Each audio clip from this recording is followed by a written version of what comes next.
Hi YouTubers, this video is prompted by a response that Tom made to comments I made concerning Harvey's comments about the Peri and Paul Renetto thing that's been going on. By now you'd have regarded it. I don't seem to have an original thought in my head because I'm only responding.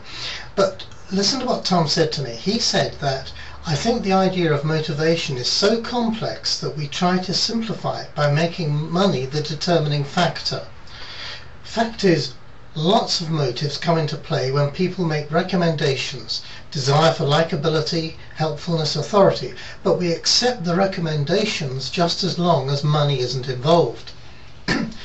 This comment was made by him because I'd been saying that I tended to trust the comments of my friends more than that of a car dealer over buying a new car, because I felt they hadn't got a financial interest in their, in my decision making. And as he says, our distrust of anything having to do with money is so deep that it overshadows other things we should take into account but don't. Well, I felt challenged because I felt Tom was right, and that maybe I was applying a yardstick. So here's a story, and it's a true story. And it's a true story of 4 salesmen, 4 garages, and at the end you tell me which car I bought, because I did buy a car from one of these garages. So here goes. Number 1, I go to a car garage, and it's quite quiet there. It's out in the country. They've got a number of second-hand cars on the lot at the front, and that's what I'm looking at. And I'm looking at them. Eventually this large man comes out, large young man, and says, "Can I help you?" I explained what I was looking for, and he said, "Well, we've just got this, and we've just got that." And that was it. Okay, garage number 2. Go along. These were the garage of the same type of cars that the first cars I saw, and I go along there, and this man agrees with everything I say. He lets me crawl all over a couple of cars that I'm interested in. We dismiss one because we don't like it. We're considering the second one, and everything I say he agrees with. Even to the point of successfully talking my way out of this car, but he's still agreeing, still happy, still able to sort things out, see what else is coming in, but everything I say he agrees with. Then number 3, I go to him. He wants me to, he hasn't got on the very large garage, he's not got a car that I'm interested in. There's no mystery in this, by the way. I was looking for an estate car, and he had everything else but.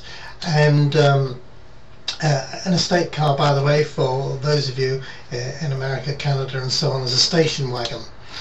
And I was soon found myself sitting down and explaining how, yes, he's got this one that he can get in from Wales. It's going to cost so much. It was a very good price. It only had 9,000 miles on the clock, which was absolutely incredible. It meant to be virtually standing still for the last 4 years. And he would get this along, and that would be it. The only thing was, when they got it along, I was committed to buy unless there was something wrong with it. And it was exactly what I'd been looking for. Exactly what I had in mind, but I really didn't feel comfortable about that. But nonetheless, he went out of the way to search for this thing and put himself out a great deal to do that.